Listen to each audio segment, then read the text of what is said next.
Now at 6, relief for 2 Chilton County Schools employees, why they no longer have to pay back thousands of dollars they were accidentally paid. Road work in West Alabama is leading to concerns over emergency response times for one community, the solution that was created. Making the path after graduation more clear, the organization helping students set goals for the future.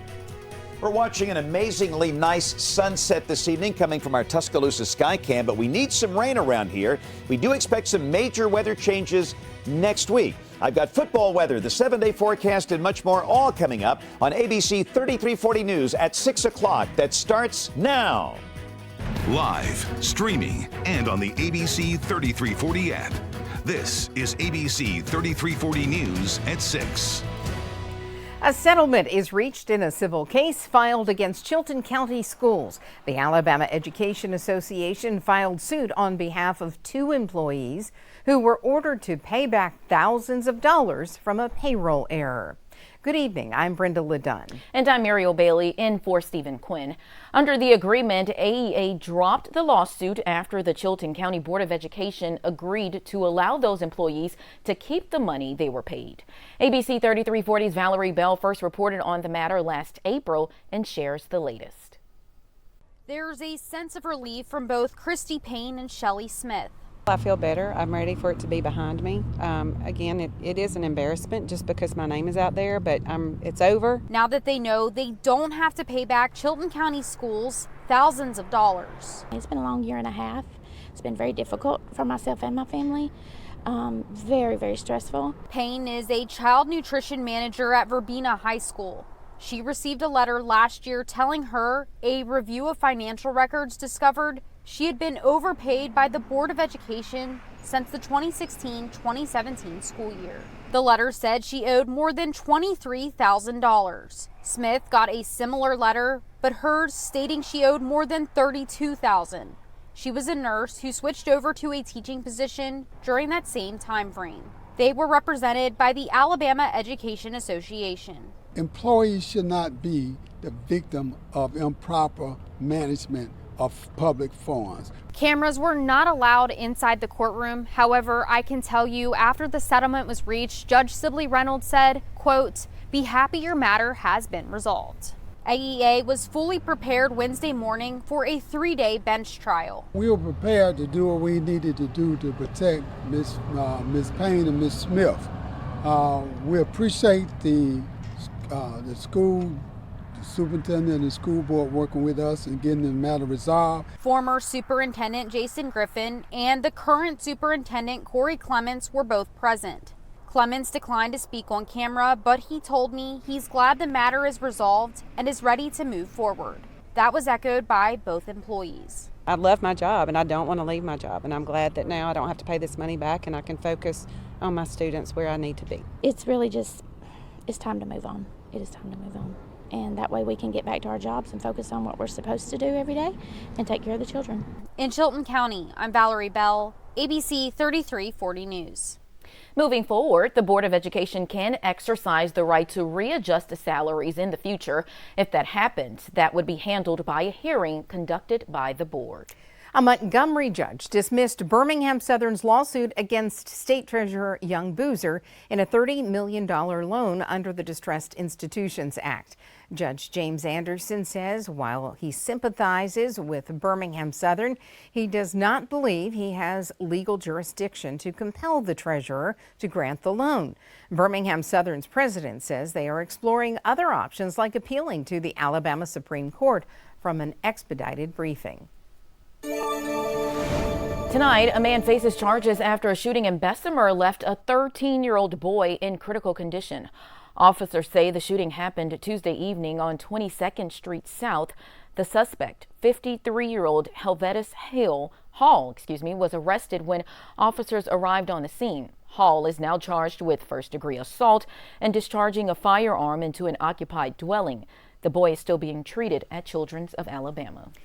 The Alabama Forestry Commission says a fire that was burning near I-20 and I-459 in Irondale has been contained at 13 acres. AFC crews are no longer on the scene. All 67 counties in Alabama are still under a fire alert. Road work along U.S. Highway 11 in Tuscaloosa County is causing a major backup. In Coaling, this is drawing concerns over emergency response times. ABC 3340's Gracie Johnson explains how that challenge is being addressed. U.S. Highway 11 in Tuscaloosa County is under construction, but this is more than resurfacing. The road is being reconstructed from the ground up. As work got underway in September, first responders in Coaling realized emergency response to serve hundreds of people would be affected. As a precaution to address the challenge, the community turned to the city of Tuscaloosa to help provide fire and EMS services to affected areas. Coaling is having no problems. You know, they're doing this to make sure and ensure that they are providing adequate protection to their community. Lieutenant Kevin Liebrook with the Coaling Fire Protection District said that the Cedar Cove Technology Park was their biggest concern in the area because of the high volume of calls they received from them. In Coaling, Gracie Johnson, ABC 3340 News. Tuscaloosa Fire plans to provide this additional assistance in Coaling until the road work along U.S. Highway 11 is complete. U.S. Senator Tommy Tuberville is condemning strict rules by the EPA intended to cut greenhouse gas emissions. The EPA announced tougher standards for newer vehicles earlier this year. It finalized about 2/3 of new vehicles sold in the U.S. could be electric by the 2032 model year. Senator Tuberville says the new rules would put more pressure on people to buy electric vehicles, which he says are not affordable for the average family. Working families don't have $60,000 sitting in the couch cushions to buy one of these EV cars. EV vehicles are a good choice for some people, and we need that option. We make a lot of them in Alabama. We make better EVs than anybody in Alabama, but people need the freedom to drive the car that they want. Tuberville is part of a group of lawmakers that introduced legislation called the Choice in Automobile Retail Sales Act, or CARS Act, to rescind the new EPA rules. A portion of Alabaster Boulevard will reopen to traffic tonight. The city of Alabaster says the contractor is in the final stages of paving the project.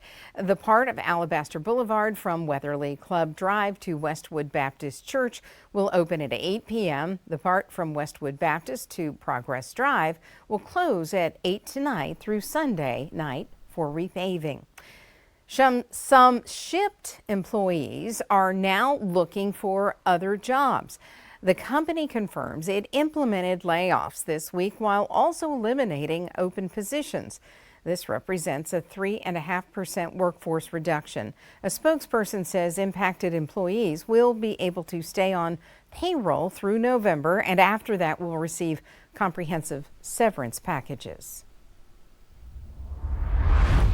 Well, we're just a few days away from the 82nd Magic City Classic kicking off in Birmingham. It's an event that is synonymous with the city of Birmingham. ABC 3340's Austin Pratt is at Legion Field right now. And Austin, how is this event different from other games played there? Muriel, this event is different because of the impact it has on the entire Birmingham area.